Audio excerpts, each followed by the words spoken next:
El episodio de hoy es traído a ustedes por la familia de Rompón Entregas. Rompón Entregas es la solución de entregas same day para negocios puertorriqueños que buscan fortalecer la experiencia de compra que le brindan a sus clientes día a día. Algunos de los beneficios que usted como dueño de negocio obtendrá cuando se conecta a Rompón Entregas son que su cliente obtendrá entregas rápidas el mismo día y también obtendrá comunicaciones automatizadas con detalles de su orden. Usted como dueño de negocio también tendrá un equipo de servicio al cliente personalizado que le brindará un servicio de entregas los 7 días de la semana, enfocándose en el área metropolitana de Puerto Rico, mientras mantiene un costo fijo por entrega, familia. Escuchen eso, costo fijo por entrega. Así que si esto es algo que te interesa para ti, para tu negocio o para el negocio de un conocido, puedes solicitar el servicio de Rompón Entregas entrando hoy a la página web www.romponentregaspr.com. Nuevamente, www.romponentregaspr.com. O sea, eso es algo que se puede hacer bastante rápido. Hay videos en YouTube, tú puedes ver cómo se hace y te vuelve más o menos, aprende cómo usarlo y lanza. Y a lo mínimo posible, gasta lo mínimo posible y lanza un MVP. A menos que sea un producto muy complejo técnicamente o que requiera ciertos estándares de funcionalidades y eso. Yo creo que es bastante fácil poder validar ideas o poder ver esa recepción. Y ya después con la idea validada, entonces sí se pueden alocar los recursos mucho más inteligentemente.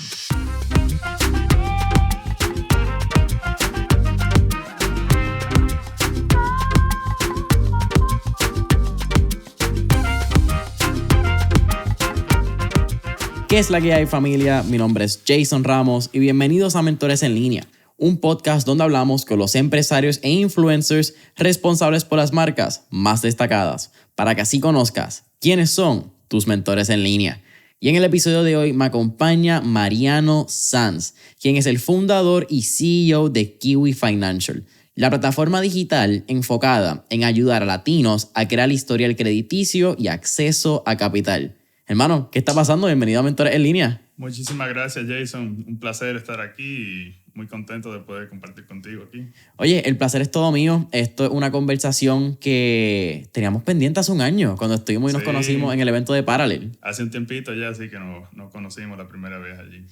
Mira, y hay que mencionar, felicidades primero que nada, levantaron capital hace ya unos cuantos meses, yo creo que esa es la noticia oficialmente, y vamos a llegar a eso, pero acabas de llegar también de República Dominicana, me estabas contando, tu papá es dominicano, tu mamá es puertorriqueña.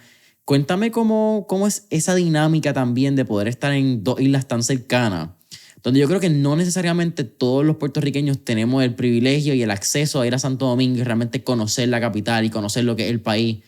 Un país hermano, ¿verdad? Que suena irónico, tan cerca, 45 minutos en un viaje, y muchos yo creo que no hemos ido, incluyéndome. No, sí, la verdad que yo creo que República Dominicana es un tremendo país. Ahí nací y crecí toda mi vida, hasta que después me fui a estudiar a los Estados Unidos y trabajé un tiempo allá. Pero desde siempre, de chiquito, como mi mamá es puertorriqueña, tengo la mitad de mi familia aquí también. Entonces siempre he estado muy apegado a Puerto Rico, casi viajando. Viajaba así, no todos los años, cada 2 años, mucho. Y sí, o sea, al final es una mezcla de los dos. Estábamos hablando también en el, como yo le llamo, el pre-podcast session. Y parte de la conversación estábamos hablando que tú te vas a estudiar a los Estados Unidos cuando tenías alrededor de 20, 21 años, ¿cierto? Es 19, 20. Exacto, como 19, 20, correcto. Mirando atrás, ¿verdad? Ya quizás puede ser un poco fácil conectar los puntos, como dice Steve Jobs, you can only connect the dots by looking backwards. Pero ¿cómo fue esa niñez en República Dominicana? ¿Cómo fue tus años creciendo? Me habías comentado que siempre te gustaban las finanzas. ¿Cómo era Mariano de joven? Bueno, te cuento un poquito. Vengo de una familia, ¿sabes? Privilegiada, clase media alta, donde nunca nos faltó nada. Siempre tuvimos una excelente educación, súper bueno. Yo soy también el mayor de 7 hermanos. ¡Anda! De los mismos padres. Entonces eso era como un zoológico creciendo. Pero bastante chulo. O sea, nuestros papás siempre desde pequeños nos enseñaban esos valores, ¿verdad? De ser responsable, de echar para adelante por uno mismo. Y yo creo que eso que nos inculcaron desde bien temprano me ha llegado a lograr grandes cosas, como irme a estudiar afuera, después trabajar afuera, ahora emprender. O sea, desde bien chiquito creo que vi esa necesidad, ¿verdad? De poder siempre tratar de superarme. ¿Tu papá era emprendedor? Mi papá es emprendedor, sí. Tiene una compañía de bienes raíces que hace ventas inmobiliarias en un proyecto del este en la República Dominicana que se llama Capcana. Que Capcana es básicamente Punta Cana. ¿Cuál es la diferencia? Porque lo he visto en promociones, pero ¿cuál es la diferencia entre Punta Cana y Capcana? Bueno, básicamente están al lado, uno al lado del otro. Punta Cana se le conoce como a esa parte, esa costa de la isla, porque tiene aeropuerto que se llama Punta Cana. Capcana es un proyecto privado que es grandísimo, casi 3 veces el size de Manhattan. ¿En qué momento? Porque me parece interesante que tengas la vena empresarial, quizás también considerando que eres el hermano mayor de 7. Claro. Creo que hay como que unos puntos que son bastante obvios, ¿verdad? Cuando ya los puedes conectar, que miras para atrás y dices, pues claro, carajo, que soy emprendedor y porque eres el mayor, quizás es el ejemplo. Pero ¿en qué momento te empezaron a gustar las finanzas? Yo diría como en junior year de high school, ahí siempre estaba encontrando, ok, a qué me quiero dedicar y eso. Leí de diferentes industrias, ¿verdad? Y me encantó de una vez la finanza. Me parecía atractivo que uno puede ver lo que está pasando en el mundo a través de números, ¿sí? Siguiendo el stock market, siguiendo, o sea, cómo una noticia afecta a los mercados y eso. Me pareció bastante curioso. Y desde ahí entonces, como hobby, ¿verdad? Ya empezaba a leer todos los días de lo que estaba pasando en el mercado y trataba de leer una noticia y ver, ok, si están hablando de esto, ¿cómo yo espero que reaccione el mercado? Y entonces lo veía así y por ahí me fui un poquito enamorando y desde muy chiquito, bien claro, lo tuve eso en la cabeza. ¿Y eras bueno en matemáticas? Sí, yo creo que ese era uno de mis áreas más fuertes. Yo diría matemáticas, sí. Vas a estudiar a Estados Unidos, estudias un bachillerato en Market University. Correcto.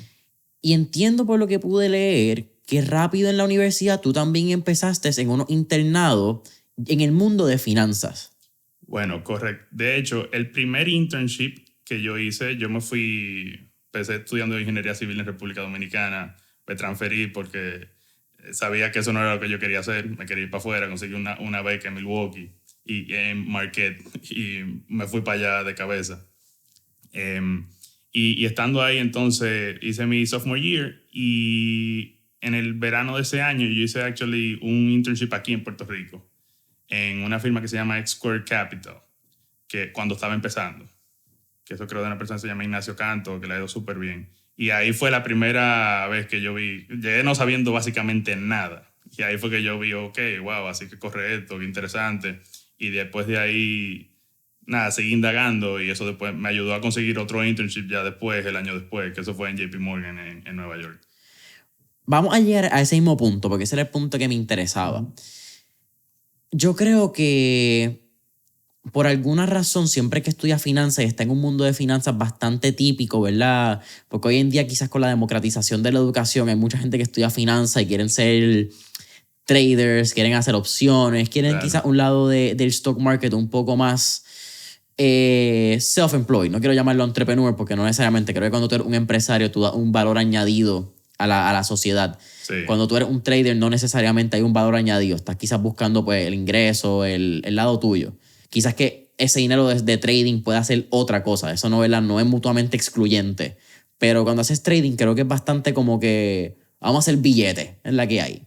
Claro, bueno, un poquito, siempre lo veía un poquito del punto de vista donde al final trading, ¿verdad? Alocar capital ayuda a traer eficiencia en el mercado. Entonces al final del día uno tiene un impacto grande en la economía, ¿verdad? Porque los startups se pueden fondear porque hay gente alocando capital en estos sectores. O porque se está tradeando, a veces esos fondos cotizan en la bolsa, ¿verdad? Si nadie lo estuviera comprando, entonces no le llega el dinero a veces a todo este emprendimiento que están surgiendo y eso. Entonces, yo creo de ese punto, a veces sí, es difícil a veces hacer la conexión, ¿verdad? De cómo tienes un impacto real, que solo estás jugando con números y eso. Pero creo que sí, es un papel importante que desarrolla el mercado de bolsa de valores, ¿verdad? Y que sean los precios eficientes. Eso es los traders que permiten eso. ¿Tú siempre quisiste trabajar en una firma de inversión? Como que cuando una vez entraste al mundo de finanzas, tú querías, qué sé yo, trabajar quizás en un Bank of America, en un Citigroup, en un JP Morgan. ¿Eso era lo que tú estabas buscando? Sí, yo tenía entre ceja y ceja que quería trabajar en Nueva York y quería estar en una mesa de trading, de hacer un programa de sales and trading. O sea, entre ceja y ceja lo tenía así. ¿Por qué Nueva York? Bueno, Nueva York porque es la capital de finanzas del mundo y donde está Wall Street, donde estaban todos los bancos grandes, y era como una ilusión, un sueño que tenía poder trabajar en una de esas firmas. La veía como el gol más difícil de conseguir y gracias a Dios tuve la oportunidad de durar ahí unos casi 5 años y fue una experiencia tremenda. Me imagino que ya había ido a Nueva York, que lo habías visitado la ciudad o nunca había ido antes. Había ido, pero como 2 veces, bien poquito, sí. Pero sí. Turista, 3, 4 días. Exacto, algo así. Pero siempre, ¿sabes? Obviamente la primera vez uno se sorprende, wow, que tan grande y todo. O sea, muy interesante. Y siempre fue una meta clara que tuve. Quiero ir a Nueva York a trabajar y ahí es donde veía que podía crecer más como persona, como profesional. Y eso fue lo que tenía como meta, sí. A mí me gusta hablar mucho de Nueva York porque yo creo que muchas personas conocen Nueva York como la ciudad turística. Claro. Pero Nueva York, cuando tú la vives, es una ciudad bastante blanco y negro, es casi binaria. Oh, sí. O te gusta o la odias. No hay como que un punto medio cuando tú hablas con la gente que vive allí que te dice, normal, es como que me encantó o no vuelvo a esa ciudad. Son como que esas dos laterales bien largos. Eso es correcto. Trabajar en Nueva York son otra cosa totalmente diferente que vivir allá. La verdad que en Nueva York uno no, o sea, nosotros no yo, mis amigos que tenía ahí, o sea, siempre era trabajando. O sea, estábamos en la mesa en el banco a las 7 de la mañana y eso era hasta las 7:30, 8, dependiendo. Bueno, y eso que nosotros, Sales and Trading, donde yo estaba, eso es fácil. O sea, en términos de horario, hay otro investment banker que trabajan todavía el triple que eso. Entonces, consume mucho tu trabajo profesional cuando tú estás viviendo allá en general, en la industria de finanzas, sí. ¿Eso era lo que ya tú tenías en mente? Como que tú sabías que tú ibas a estar básicamente trabajando 12 horas por 5 años, ¿verdad? Me imagino que no pensabas que iba a ser 5 años. Eso uno dice, ahora tú miras atrás, sí son 5 años. Mientras uno está en el meneo, tú no necesariamente no sabes cuánto va a estar. Pero tú estabas consciente de el sacrificio que era. Sí, la verdad que sí. O sea, sabía que era un reto grande, que iba a exigir mucho de mí. Pero era algo como que sí, tú trabajas mucho, sí, pero también no me pesaba tanto. Uno está aprendiendo muchísimo. Está trabajando con la gente más inteligente al lado. Entonces es una oportunidad que siempre, ¿sabe? Agradecido de haberla tenido. Entiendo que es en el 2020 cuando tú decides dejar de trabajar en JP Morgan.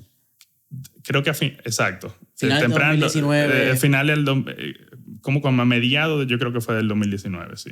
Esa toma de decisión también, ¿verdad? Estás trabajando en JP Morgan, estás en la ciudad de tus sueños, habías trabajado para estar en esa posición en la que estabas. ¿Fue una toma de decisión difícil? ¿Fue algo que tú dijiste como que lo pensaste mucho o fue algo bastante como que impulsivo de vámonos y se acabó? Bueno, te cuento un poquito, ¿verdad? Yo duré en JP Morgan como 4 años y yo llegué ahí pensando, tú vas a comprar bajito o vender alto, lo que uno ve a veces en la televisión de lo que es un trader, ¿verdad? Y la realidad fue que yo lo que me di cuenta que me pasaba la mayoría del tiempo trabajando con personas de tecnología y product development, ¿verdad? Tratando de automatizar todos los procesos que nosotros teníamos y tratando de minimizar el riesgo de la mesa de trading. Entonces, de ahí me empezó a gustar y me empezó a atraer bastante el tema de la tecnología.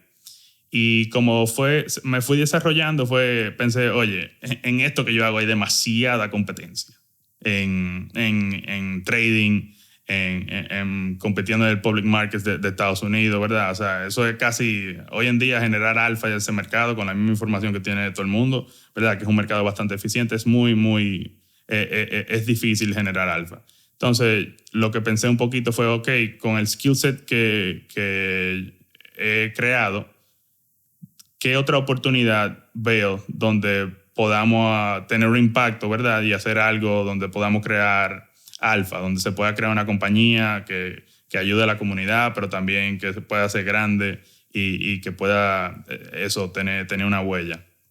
Y entonces se fue formando ese goal, ¿verdad? Ese nuevo goal. Y junto con mi socio, Alexander Charter, que trabajaba conmigo en JP Morgan también, siempre estábamos tomando café toda la mañana y siempre hablando de emprendedurismo, de ok, ¿qué hacemos? ¿Qué podemos encontrar? Y ahí fue que empezó a surgir un poquito la idea.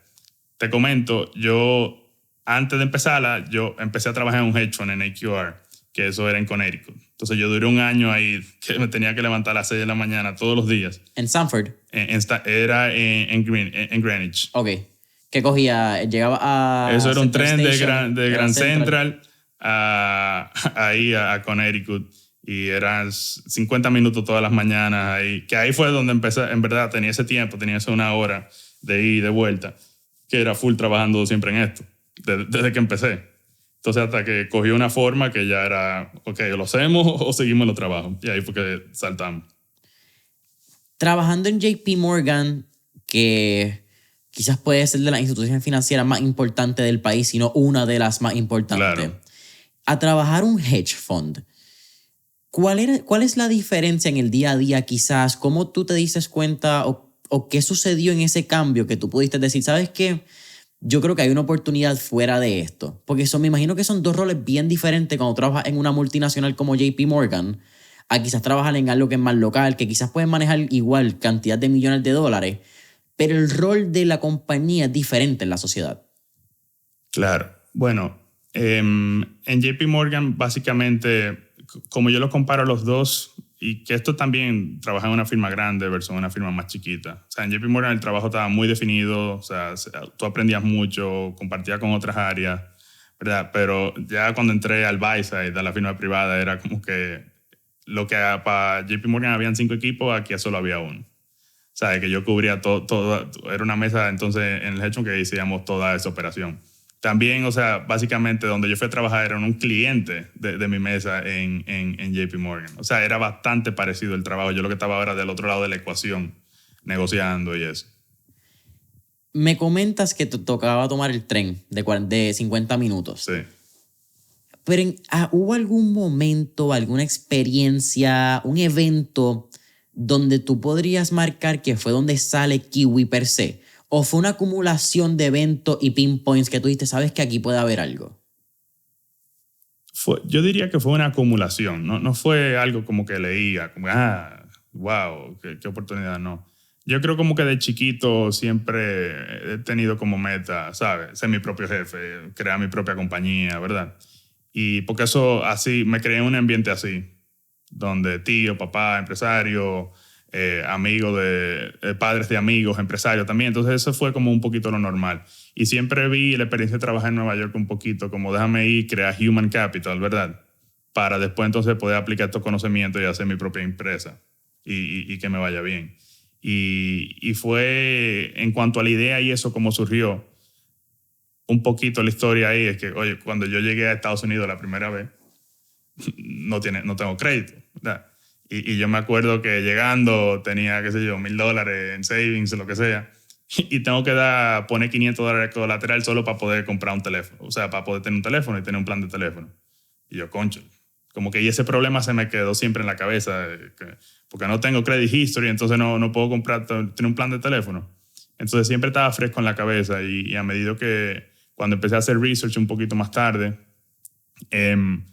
empecé a ver como que okay, el acceso a crédito en mercados como República Dominicana, como en Estados Unidos, en Puerto Rico, y la realidad que me di cuenta que, oye, que si tú tienes little o no data, o sea, poca o no data en tu reporte de crédito, se te hace imposible conseguir casi financiamiento a menos que tú no pongas colateral.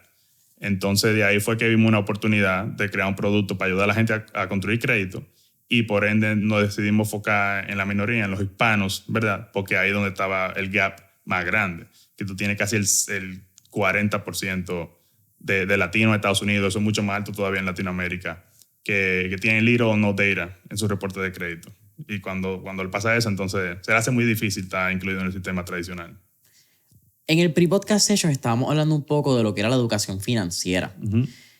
¿Tú crees que parte, también ¿verdad? Hay que entender las distintas países en Latinoamérica, hay algunos que no tienen historial crediticio, eso no está empezando a llegar ahora. Está empezando, exacto. Hay unas diferencias de mercado, quizás en Puerto Rico es bien fácil decirlo porque Claro. llevamos bajo una bandera americana Exactamente. 130 años, 120 años si no me equivoco, porque 10 años hace una diferencia.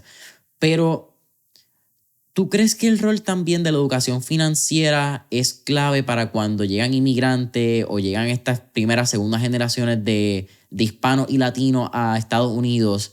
Como que ese rol de la educación financiera hace que quizás no tengan un historial crediticio basado en lo que ellos aprendieron en sus países.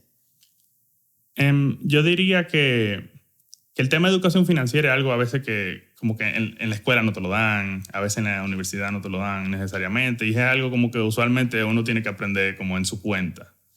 Y yo siento que lo veo mucho, mucha gente a veces como que miran la tarjeta de crédito, no quiero una tarjeta de crédito porque no conocen bien o no se sienten cómodos. Es como casi ir al doctor, una gente que nunca va al médico. Pero creo que es un tema súper importante y creo que ahora, ¿verdad? Con esta ola nueva de todos los fintech que están pasando, sí es algo que se le está dando mucho incentivo y donde el consumidor, no solo en Estados Unidos, pero sino está pasando en Latinoamérica también, está becoming más consciente, ¿verdad? De lo importante que es tener un buen historial crediticio. Porque, oye, si no lo tienes, ¿verdad?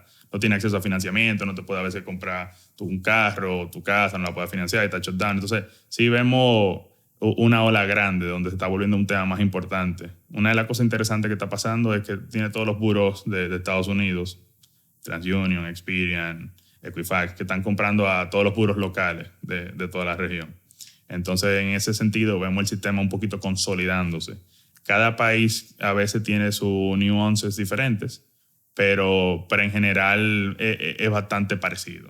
En muchos de los países, por ejemplo, Colombia, México. Tú vienes de un background financiero y tú tuviste la oportunidad de trabajar, como estábamos hablando, en JP Morgan. Y yo creo que eso te da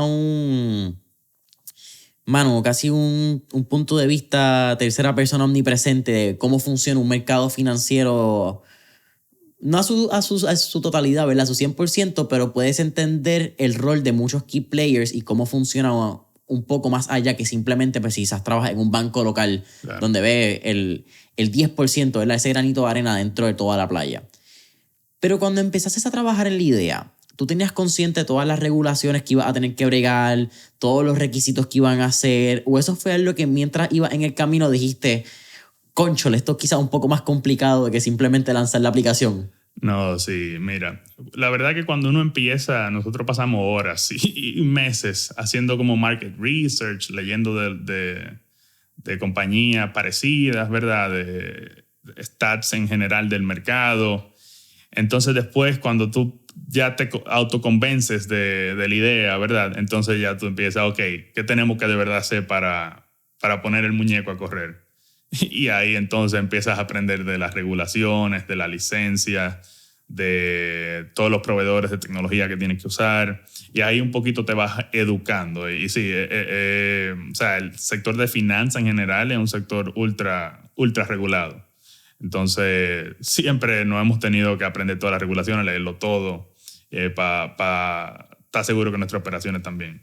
Parte de cuando ustedes están empezando, que esto fue lo que estábamos hablando en el pre-podcast session y fue como una lección en el research, era esto de trabajar en stealth mode, casi modo incógnito.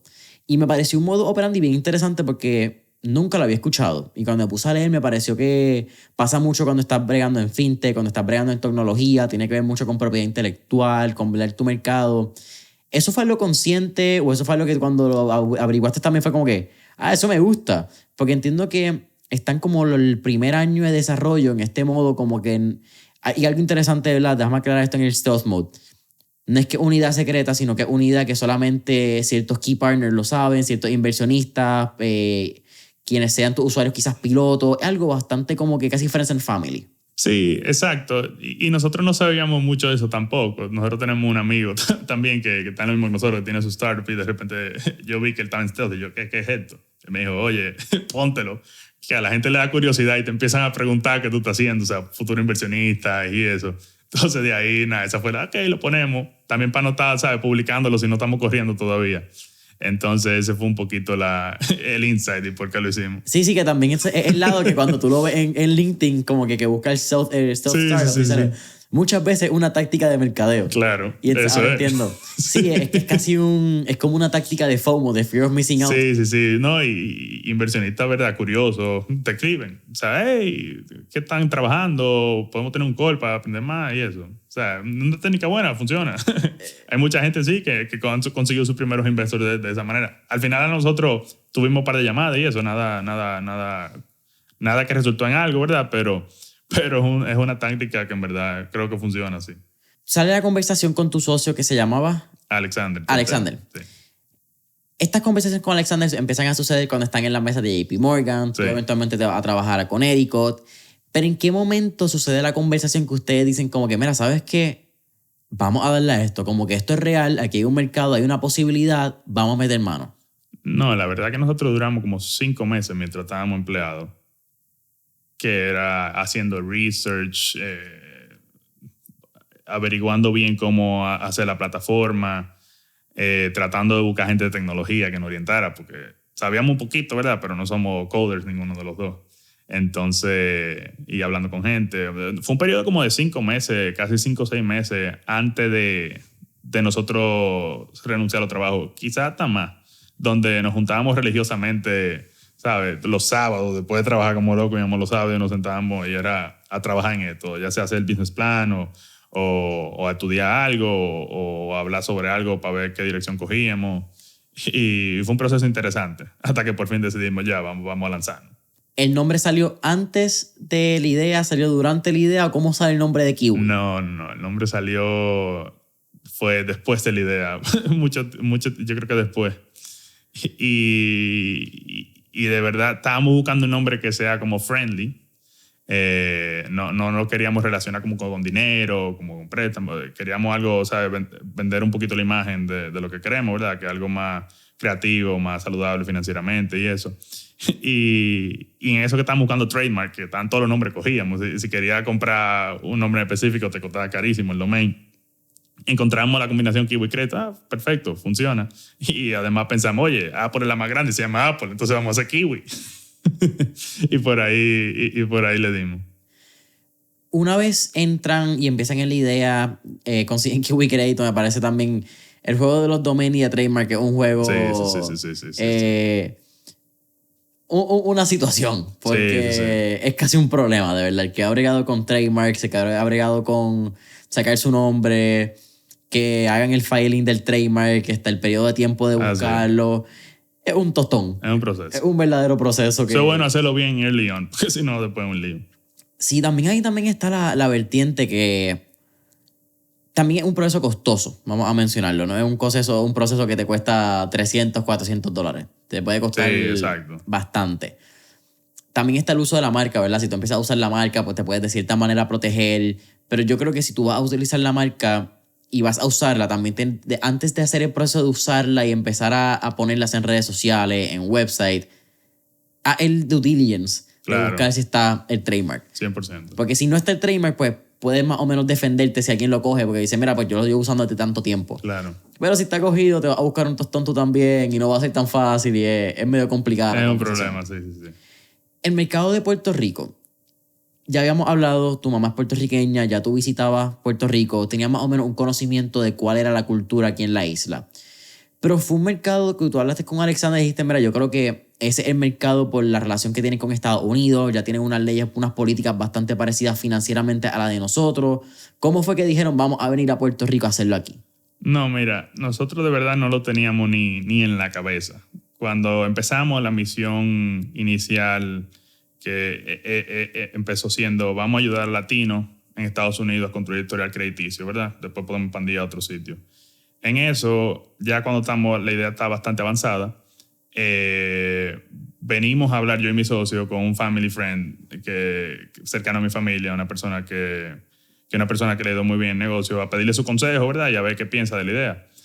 Y venimos un fin de semana, estábamos con él y le decimos, mira, estamos trabajando en este proyecto, ¿qué te parece? Danos feedback. Y él lo que nos dijo fue, ustedes tienen que hacerlo aquí, en Puerto Rico. O sea, ¿qué mejor mercado que tú quieres? O sea, tú estás enfocado en latino, en Estados Unidos. Bueno, aquí nada más hay 3 bancos, ¿sabes? Es un mercado gigante, mira lo que valen todos esos 3 bancos juntos.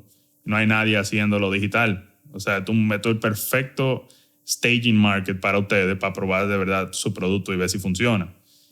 Y para nosotros en verdad fue un no-brainer. O sea, pensando en Estados Unidos, hubiéramos metido en la Florida, lo que sea, un mercado mucho más grande que bueno, ¿verdad? Pero hay quizás más competencia y eso. Aquí lo vimos como una oportunidad virgen, donde mercado latino, ¿verdad? Que lo bonito de Puerto Rico es esa mezcla entre Estados Unidos y Puerto Rico, o sea, que te puede abrir la puerta para mucho.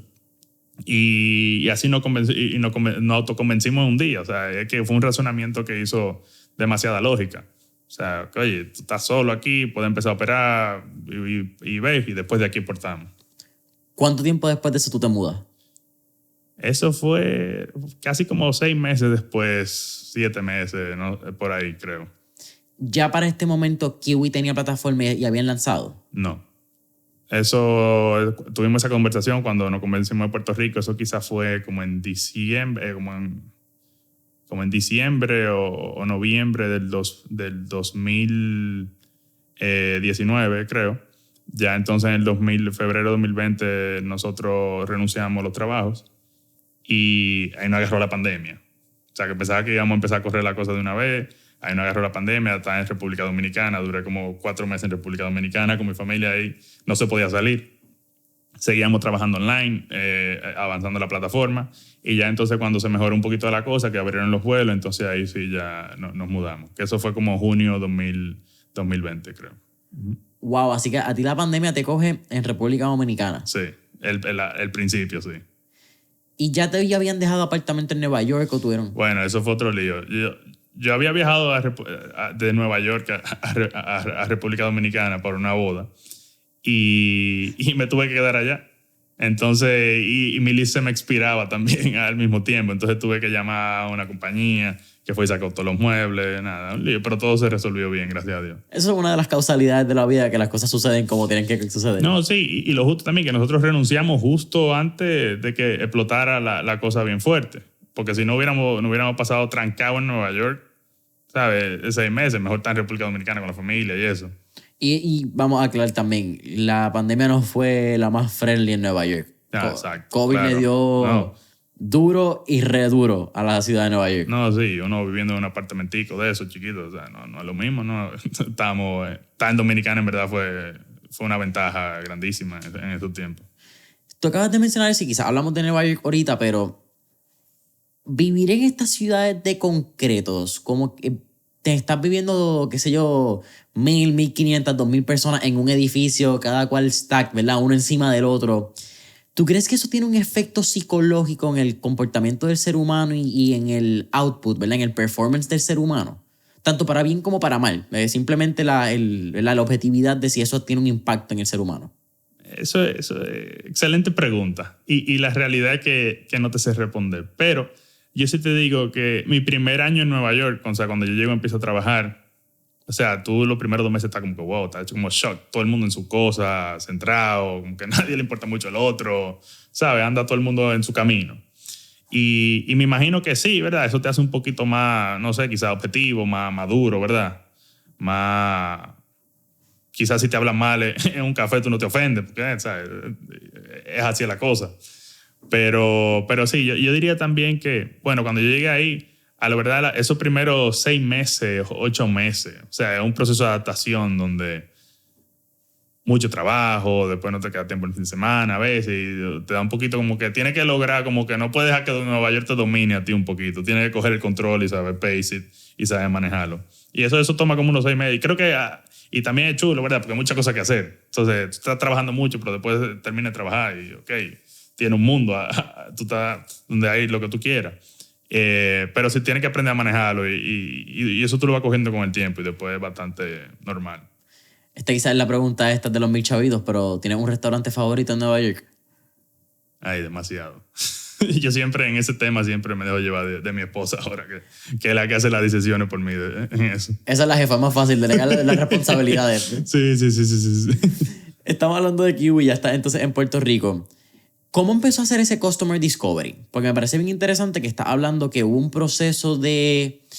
No fue aquí una idea que sucede muchas veces en el startup, y yo creo que mucho más en pandemia, donde todo el mundo dijo, ¿sabes qué? yo voy a hacer un side hustle, ahora tengo tiempo, voy a lanzar una idea, y muchas veces no hicieron estudios de mercado, no vieron las regulaciones, no vieron si realmente era una necesidad momentánea de la pandemia o si era lo que a largo plazo tenía, ¿verdad? Una sostenibilidad.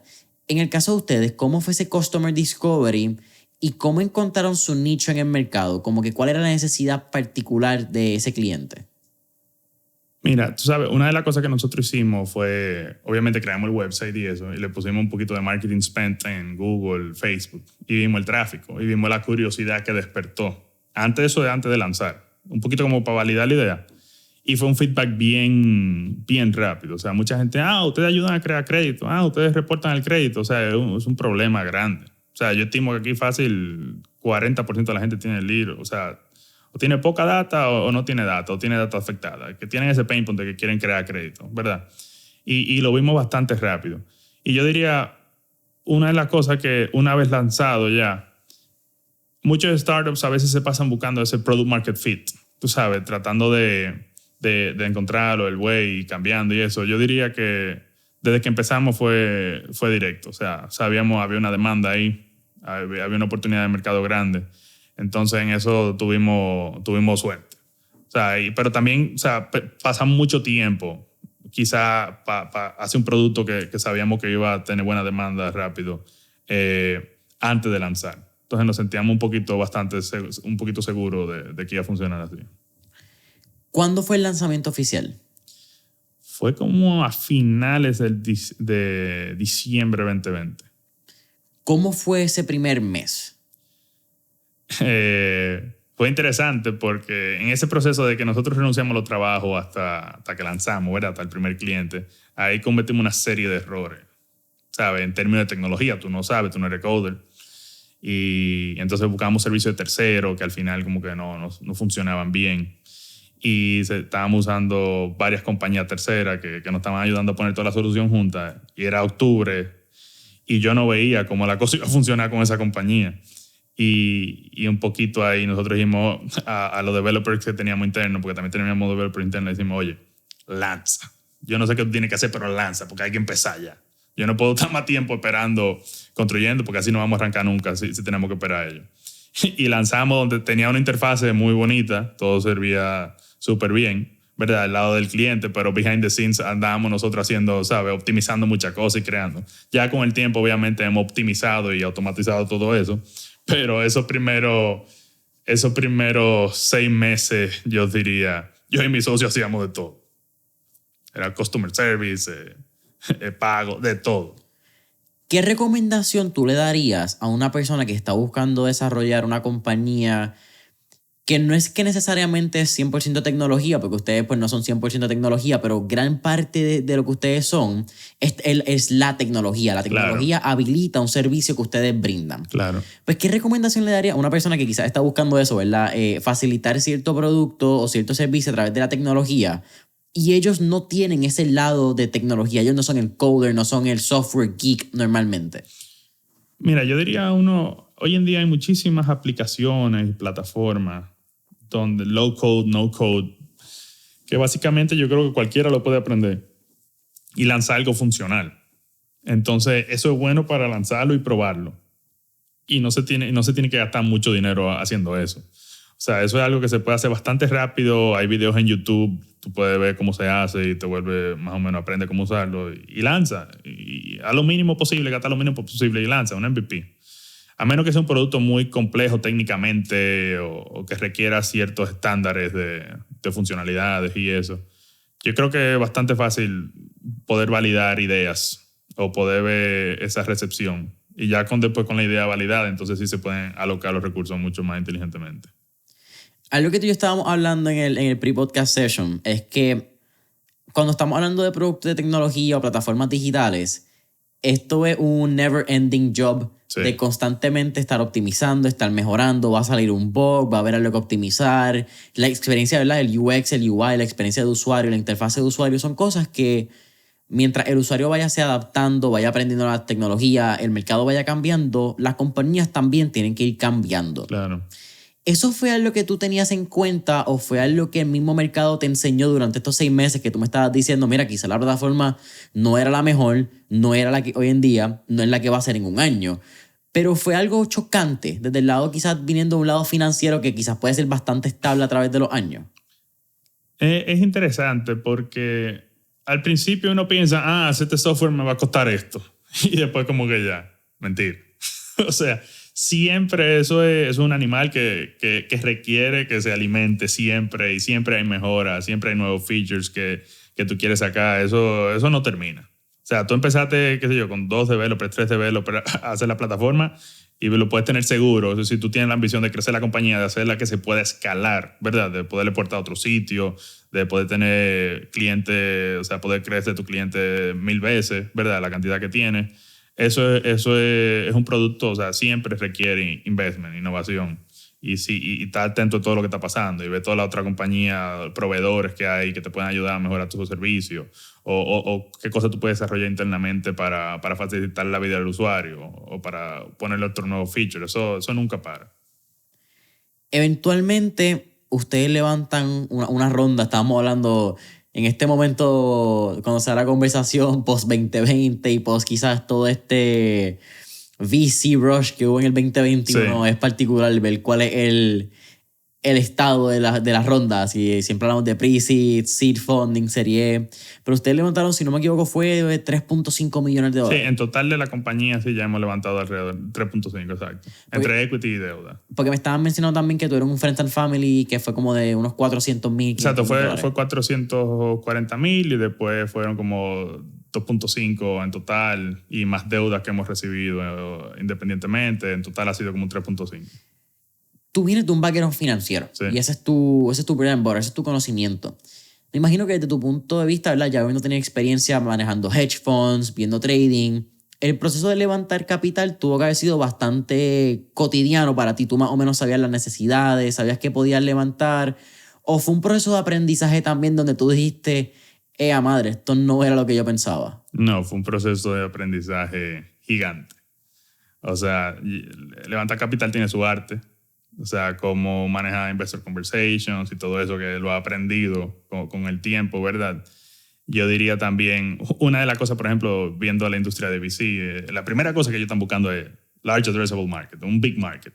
Y nosotros tomamos la decisión de venir a Puerto Rico a empezar el negocio. Entonces, poder comunicar eso fue, oye, porque tú dices, tú quieres un VC-backed business. Y yo, bueno, estamos enfocados aquí, vamos a dominar aquí, después vamos a exportar. Pero, o sea, yo como lo pienso es, aquí yo veo un mercado perfecto para crecer grande y después exportar.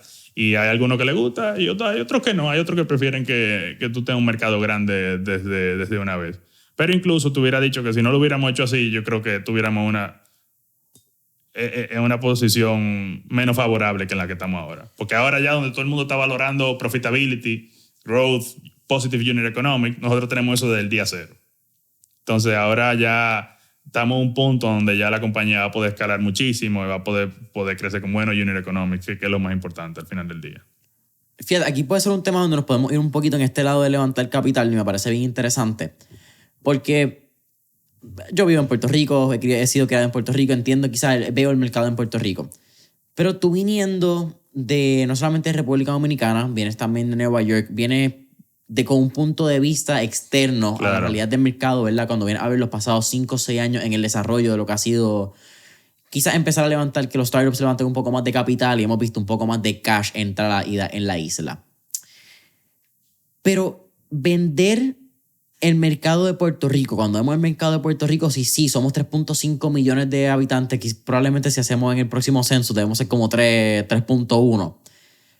Pero somos un mercado que consume mucho dinero. Sí. Somos un mercado que gasta mucho dinero. Creo que por cápita estamos en Es más grande que República Dominicana. Y República Dominicana tiene más de 10 millones de habitantes. Interesante. El GDP de aquí. Vender eso a los VCs, a los inversionistas, es una conversación difícil con todo y eso que los macroeconomic units están en el lugar. Depende del investor type. Hay mucha gente que te dice, wow, qué buen razonamiento, ¿verdad? De empezar aquí y después exportar para afuera, ¿verdad? Hay otros que están siempre buscando ya un mercado grande como de entrada. Pero yo diría para los gustos o los colores, ¿verdad? Hay mucho, como dije, hay mucho que sí le gusta ese approach que tú estás tomando, que es un poquito racional, ok. Tenemos una ambición grandísima, ¿verdad? Pero primero tenemos que ejecutar bien lo que estamos haciendo aquí antes de poder portar y dominar afuera. Pero yo diría, hay de las dos. O sea, es un poquito difícil generalizar, pero generalmente, ¿verdad? Cuando tú empiezas un negocio en un país más chiquito, es un poquito más difícil. Porque lo primero que yo pienso, como dije ahorita, es what's the size of the market. Entonces, en ese sentido, sí. Y a veces muchos no entienden que Puerto Rico es Estados Unidos. Lo ven como otra cosa diferente. Y la gente entonces en Latinoamérica piensa que Estados Unidos también. O sea, esto es un área un poquito gris que yo creo que hace que haya muchas oportunidades de negocios aquí, porque es overlooked by many people. Y un poquito nuestro insight de cómo venir para acá es que lo vimos como un poquito un non-consensus decision. O sea, nadie más va a estar pensando en esto. Entonces aquí nosotros creo que hay una oportunidad de crear algo con valor, que es un alfa, o sea, que podemos ejecutar. Y así es como lo veo un poquito. Me dijiste que fue un proceso de aprendizaje, ¿verdad? Este lado de levantar capital. Me parece bien interesante porque ya tú vienes quizás de un lado financiero, que pienso que tú tendrías mucho más conocimiento que el individuo promedio que viene de marketing, viene de Claro. del lado de tecnología. Pero, ¿qué lección o qué aprendizaje tú le darías y le recomendarías a las personas que no han levantado capital y están buscando levantar capital y que no tienen una experiencia en el mundo financiero? Excelente pregunta. Yo creo que es siempre importante tratar de aprovechar esas conversaciones, no de una manera tan transaccional, ¿verdad? Sino ir conociendo al investors, poder leer el room, ¿verdad? A ver si hay interés, si no, y tratar de conocer as many investors as possible, ¿verdad? Y ir haciendo esa relación. Es mucho más fácil levantar capital ya cuando la gente te conoce y cuando la gente viene siguiendo tu progreso un poquito y después entonces tú haces una ronda y ahí fue y la completa. Pero yo diría, eso es un mundo, ¿verdad? Es un arte de cómo poderte vender en 2 minutos, ¿verdad? Porque si tú hablas con un fondo de inversión y vas a una presentación y lo que te va a pasar 30 minutos tú solo hablando, como que a veces hay alguno que le gusta, sí, quizás, pero eso a veces no es la manera, yo creo, más eficiente. Es más una conversación, ¿sabes? Esto es lo que estamos haciendo, esto es lo que creemos, así que lo vamos a hacer. Y que sea una conversación más fluida, siempre típicamente creo es un mejor path. Y el que tiene interés te lo va a enseñar, ¿sabes? Y te vas a dar cuenta. ¿Qué error cometiste en el proceso de levantar capital que te gustaría decirle a alguien que está en el proceso para que no lo cometan? Bueno, yo creo que al principio, como yo vengo de ese mundo financiero, ¿verdad? Yo soy muy racional. Yo creo que puedo ser excelente vendedor, ¿verdad? Pero te tengo que vender lo que yo me creo. Yo no te puedo salir a decir que de repente yo voy a dominar el mundo entero cuando yo tengo en mi mente, ok, tengo que dominar Puerto Rico primero para después, ¿sabes? Dominar afuera. En este mundo de VCs, no estoy alguno, ¿verdad? La mayoría es siempre, ¿sabes? Tiene que ser como un delusional founder un poquito, de vender una idea gigante desde el día uno y una visión que eso es verdad. O sea, al final del día, la matemática para ellos quieren que tú puedas ellos quieren hacer un retorno por lo menos 10 veces, 100 veces.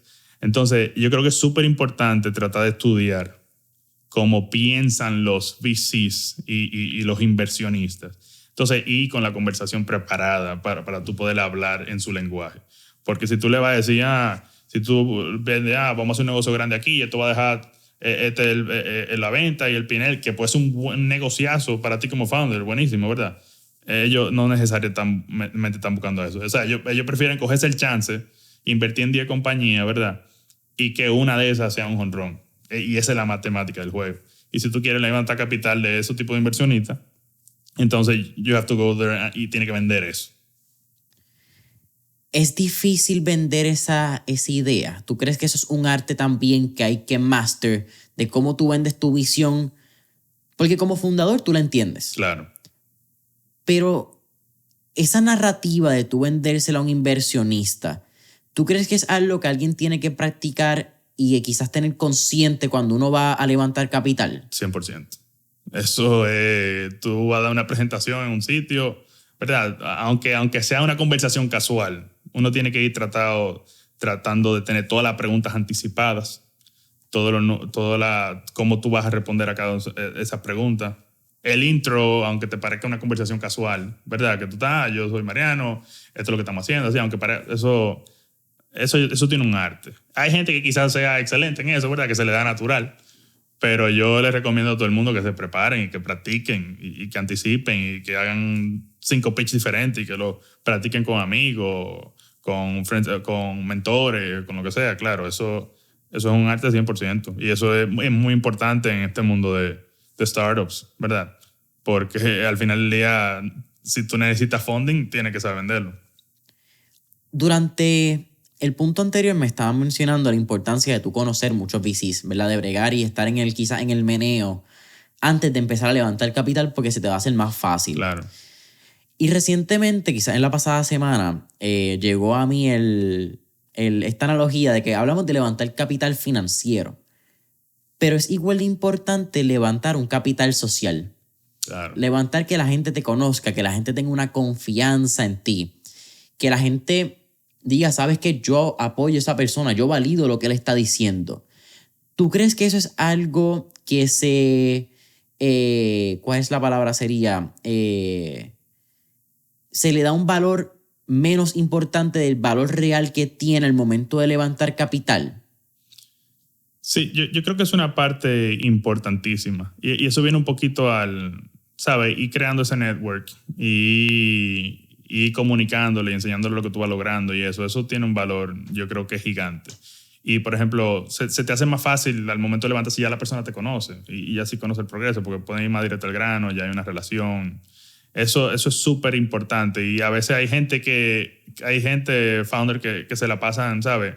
Fácil, yo diría, mitad de su tiempo, quizás menos. Siempre están, ¿sabes? Conociendo gente, haciendo relaciones y eso, porque eso es key para el negocio.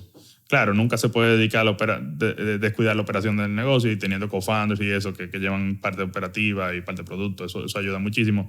Pero siempre yo creo que la compañía, que eso es algo que lo he aprendido también, ¿verdad? Que yo sufría de entracarme yo y ok, déjame estar trabajando y eso. Y es muy importante, en verdad, siempre estar ahí haciendo relaciones, conociendo a gente, porque se te hace más fácil todo. Una vez levantas capital, ¿cuál tú crees cuál era tu pensar de cómo iba a cambiar la compañía una vez levantaras capital? ¿Y cuál fue la realidad una vez levantaron en términos de crecimiento? Porque imagino que es bien fácil tú pensar, hay chavos ahora. Pero cuando hay chavos también hay más responsabilidades y Claro. probablemente vaya a quemar más dinero más rápido en el crecimiento de la compañía. No, mira, te digo, la primera vez que levantamos, que fue Friends and Family, era como que, ok, esta gente confiaron en nosotros, vamos a ver si esto de verdad funciona. Tú sabes. Vamos a ver. Ajá, o sea, oye, aquí no está cogiendo riesgos grandes. Emprender coge riesgo, ¿verdad? Tú estás 70, 60% confiado, a veces más, no que va a servir, pero tu trabajo es tirarte y figure it out. Entonces, nada, cuando levantamos la primera vez, en verdad, estaba esa incertidumbre, ¿va a funcionar esto? ¿Cómo lo vamos a manejar? Gracias a Dios se fueron cayendo las piezas en su lugar, gente que teníamos que contratar, sistemas que pudimos mejorar, procesos que optimizamos. O sea, es un proceso de evolución que fue funcionando y se dio bastante, obviamente con muchos ups and downs, pero sí. Y yo diría, ya cuando hicimos la segunda ronda, que ya fue institucional, que el fondo, Atlas Morro Ventures se participó, ya es como que, ok, ahora tenemos que podemos crecer, vamos a asegurarnos que podemos crecer, que es verdad que todo lo que le estamos vendiendo antes podemos ejecutarlo y empezar a trabajar duro desde que cerramos. Y la verdad es que cerramos, hemos podido lograr todas las metas que teníamos propuestas, yo creo que hasta más, en términos de lo que va a estar pasando en la compañía pronto. Pero sí, o sea, obviamente los reportes, todo lo que tú produces, está bien pendiente de todos tus números, o sea, pues, ya tú estás manejando dinero de tercero, o sea, tienes que saberte tu cosa de arriba abajo. Por lo menos así yo lo approach de esa manera. Y también siempre, como yo venía de ese background financiero, siempre como que me lo esperaba medio normal, ¿sabes? Que iba a haber ese sentido de accountability, tú sabes, de responder por tu progreso. Y sí, ha sido un proceso que ha fluido bastante bien, ¿verdad? Desde que nos ha ayudado a crecer la compañía bastante. Tenemos un equipo mucho más grande ya. Ya estamos empezando a delegar muchas funciones, que es algo que nos va a ayudar a escalar muchísimo. ¿Cuántos son en el equipo actualmente? Tenemos que ser como 29 por ahí. Y es una combinación de personas de tecnología, operaciones, customer service, data scientist, y ya hay bastantes roles, ya se está ya organizando mucho, todo el mundo segregado y fluye mucho más fácil la cosa. Es loco mirar atrás y pensar que la idea que sucedió en un tren de 50 minutos de Nueva York a Connecticut ya tiene 29 personas que confían en esa visión y que están en el mismo tren contigo creándolo. Sí, la verdad que a veces uno no se pausa y dice, ok, de verdad hemos crecido, mira lo que estamos logrando, y sí, en verdad muy contento. O sea, siempre empezamos la compañía con una visión grandísima, ¿verdad? Queremos ser la plataforma número 1, ¿verdad? Los latinos construyen y crean ese tutorial crediticio, y donde se tienen ese acceso, donde pueden tener ese puente y ese acceso al sistema tradicional financiero, ¿verdad? Por nosotros incluir la data en el reporte. Seguimos con esa visión y hemos visto también cómo eso se va formando y cómo va cogiendo cuerpo a medida que pasa el tiempo. ¿Qué KPIs tú crees que son esenciales para un startup que está en ese proceso de crecer? Porque yo creo que hay muchas métricas que son vanidosas. Y en este punto quizás no sé, yo creo que a veces yo hablo demasiado de las redes sociales y que a veces nos enfocamos mucho en las redes sociales, pero a veces yo creo que hay muchos startups que están muy pendientes a las redes sociales, a cuánto estamos creciendo, a cuántos followers tenemos, estamos creando impacto, cuánto es nuestro reach. Pero ¿qué KPIs tú crees que son esenciales para que un fundador esté atento a? Mira, la verdad que nosotros nunca nos hemos enfocado mucho de que cuánta gente nos está siguiendo y eso, no. Nosotros siempre KPIs importantes, o sea, el número de clientes que tenemos, qué demanda estamos creando y atendiendo. Customer Acquisition Cost, cuánto nos cuesta adquirir esos clientes, ¿verdad? Eso, cuánto le ganamos a esos clientes. Cuánto el repeat rate, o sea, el lifetime value de ese cliente, o sea, viene contigo a tu plataforma, se queda o se va. O sea, qué tan recurre, qué tanta retención tú creas. Y yo creo que eso depende mucho del tipo de negocio, ¿verdad? Pero al final del día, lo que yo diría es que es bien importante tener esos unit economics, como que hagan sentido o por lo menos un path para que hagan sentido de day one. Con unit economics, ¿te refieres a lo que estamos hablando? CAC, lifetime value. Exacto. O sea, cuánto tú ganas por cliente, cuánto tú gastas por cliente. Exacto. Y cuánto te queda ahí. Entonces, tienes eso, ¿verdad? Y después, si tú quieres, le excluye de ahí todo el costo de empleados que tenga o recursos que genera el equipo, pero ese costo que tú le puedes atribuir al cliente o a esa venta que tú hiciste, ¿cuál es? Mariano, ya casi terminando Mentores en Línea. Antes, siempre al final hacemos 4 preguntas de fuego, pero 3 preguntas antes. ¿Dónde ves Kiwi en los próximos 3 años? Nosotros hemos Kiwi expandido afuera de Puerto Rico, en Colombia, México, en Estados Unidos también, ¿verdad? Donde hice esa plataforma donde la gente puede ir para empezar a crear su historial crediticio o para mejorarlo. Y ya una vez lo tenemos ahí, entonces se convierte en una puerta para que ellos puedan acceder a diferentes productos de terceros. Y así lo vemos. Ese es el objetivo número 1. ¿Cuál ha sido la mejor recomendación que te han dado? Bueno, aquí uno recibe muchas recomendaciones. Pero yo creo un poquito es como... Una de las cosas que yo más pienso a veces es como que trate de pensar un poquito diferente. Si todo el mundo está pensando lo mismo, probablemente you're late para eso. Entonces trata de tener un ángulo donde tú te puedas destacar. Y toma, así como dije ahorita, o sea, toma ese non-consensus decision. O sea, trata de encontrar algo que toda la gente todavía no se ha dado cuenta. Y vete por ahí. Porque ahí va a estar solo, va a poder crecer, quizás estar creando una nueva categoría, una industria. O eso puede ser un mercado. Eso tiene diferentes maneras de cómo tú interpretarlo. Pero, por ejemplo, ese non-consensus decision que nosotros estamos tomando ahora, que no lo vemos todavía muy, muy fuerte, es que ayudar a los latinos a crear crédito, o sea, en Estados Unidos tiene Credit Karma, todo el mundo lo usa, ¿verdad? Eso en Latinoamérica no ha pasado. Y eventualmente nosotros creemos que va a pasar. Y estamos viendo señales de eso. Y estamos tratando de posicionarnos, ¿verdad? Para ser esa compañía que es ese puente que ayuda a la gente a crear crédito. ¿Cuál ha sido la peor recomendación que te han dado? Otra buena. Yo creo, para responderte la otra pregunta, yo creo que cada quien que te va a dar advice te habla de su propia experiencia. Entonces hay gente que tratándote de dar un muy buen consejo, te lo está diciendo de otro punto de vista que quizás tomar ese consejo ahora no quizás te favorece. Por ejemplo, en el caso de nosotros, cuando empezamos en Puerto Rico, que de repente estábamos hablando con VCs, you should be doing en un mercado más grande o lo que sea. Oye, cualquiera se vuelve loco y deja lo que está haciendo y vaya a hacer otra cosa para poder levantar capital más fácil o lo que sea. Y mucha gente daba ese tipo de consejos más o menos. Y en verdad como que internamente yo nunca o sea, no lo sentía correcto. O sea, oye, yo domino aquí, después voy para afuera. Y sí, lo diría más de esa manera. O sea, que uno tiene que saber a quién oír y tiene que ser realista también de donde tú estás parado y el riesgo que tú estás dispuesto a tomar. Entonces, depende de eso. Entonces, uno tiene que ser bien selectivo cogiendo consejos. Porque tú puedes tener dos personas súper exitosas diciéndote dos cosas totalmente diferentes, pero están hablando basado en su experiencia. Y me parece genial porque lo que estás diciendo, quizás tu punto es válido y quizás tu recomendación puede ser muy, muy buena. Sí, claro. Pero quizás la recomendación está fuera de tiempo. Claro. En donde tú estás y quizás escoger una recomendación de más te puede sacar de tu visión por quizás seguir a alguien. No, y que sea una recomendación mala que, ok, perfecto, lo entiendo, pero no necesariamente que tú tienes que decir que tú tienes que dejar lo que estás haciendo o hacer otra cosa diferente. Oye, yo cumplo esto y después perfecto, me llevo de lo que tú me recomendaste, pero, ¿sabes? El timing de esa recomendación a veces puede ser vital.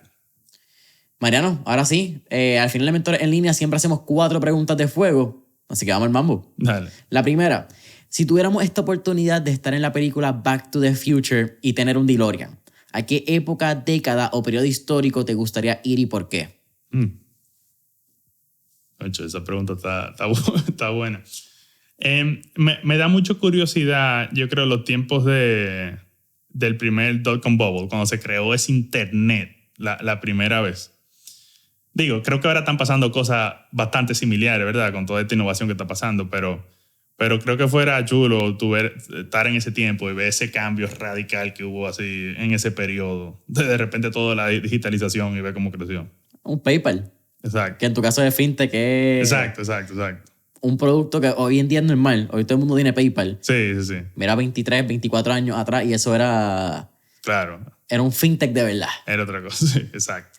Segunda pregunta. Tenemos un playlist en Spotify que se llama Mentores en Línea, el playlist, donde tenemos todas las canciones que motivan y pompean a nuestros entrevistados. Así que con eso dicho, ¿qué canción motiva o pompea a Mariano Sanz? La verdad yo te digo que no tengo una en específica. Yo con eso pongo un playlist cualquiera y por ahí le doy. Pero no sé, tuviera que pensarla profundamente. Diciéndote la verdad, ¿verdad? Sí, para no inventarme una. Tercera pregunta. ¿Qué 3 libros les recomendaría a nuestra audiencia? Buena pregunta. Yo creo que hay un libro bueno que me leí que ayuda mucho a negocio y de cómo pensar. Think and Grow Rich. Creo que es bastante bueno. No me acuerdo el autor, ¿verdad? Pero es lo que se pasó entrevistando a 500 personas que había sido bastante suceso y trato de hacer como una fórmula de lo que hace cada una de esas personas para llegar ahí. Eso es muy bueno. Recientemente me leí la biografía del founder de Nike. De Phil Knight. Sí. Y, wow, qué historia. O sea, Shoe Dog, creo que se llama ese libro. Shoe Dog, exactamente. Me encantó también bastante porque es una idea, te dice bastante claro cómo él hizo esa compañía. Y cómo él tuvo lo primero, yo no sé cuánto fue, 5 años, que tenía 2 trabajos, que lo iba a cerrar, que no. Y ese path de emprendedor, o sea, te lo puso bastante transparente. O sea, para que la gente entienda, o sea, mucho el reto que lleva y los problemas. O sea, tuvo fácil a perder la compañía 2 o 3 veces. Y mira dónde está hoy en día. Entonces, es un path como que te ayuda, ok, está en esto, prepárate para luchar, porque si va a ser muy bueno, va a ser muy difícil. Y te da esa mentalidad desde adelante. ¿Y qué otro más? Creo que How to Win Friends and Influence People, creo que es uno que lo leí hace mucho, que creo que es bastante bueno. Y sí, yo te diría eso. ¿Cuál es tu última pregunta, Mariano? ¿Cuál sería tu último tip o recomendación para todos los escuchas? No, yo diría que a cualquier persona pensando en emprender, ¿verdad? Que la única manera de hacerlo es coger ese riesgo. Uno nunca va a saber toda la información, pero de verdad que en este camino uno aprende muchísimo. O sea, como persona, como empresario, como lo que sea. Y yo creo que ser un emprendedor te da una preparación y una ventaja que te abre la puerta para lo que tú quieras y para diferentes oportunidades después. Mariano, para mí ha sido un absoluto placer tenerte aquí en Mentores en Línea. Cuéntanos, ¿dónde podemos conseguir Kiwi? Sea la aplicación, sea website, redes sociales, promoción, tírala ahí sin pena alguna. No, Kiwi Crédito ahí en la página de internet, en el Instagram, en Facebook. Ahí pronto en TikTok también vamos a estar y ahora vamos a estar acelerando bastante el crecimiento de la compañía en los próximos meses. O sea que hopefully no pueden ver en más lados. La plataforma está disponible en Apple Store y Google Play. Correcto. Y en internet también y en web app. Kiwi Crédito, puedes encontrarlo tanto en las redes sociales como en las aplicaciones móviles, como en la página web. Familia Mentores en Línea, sabes que nos pueden conseguir en Instagram y Facebook como Mentores en Línea. Danos follow, subscribe, deja esas 5 estrellitas, tu comentario en Apple Podcasts, Spotify, YouTube. Suscríbete. Nuestro newsletter está disponible en mentoresenlinea.com.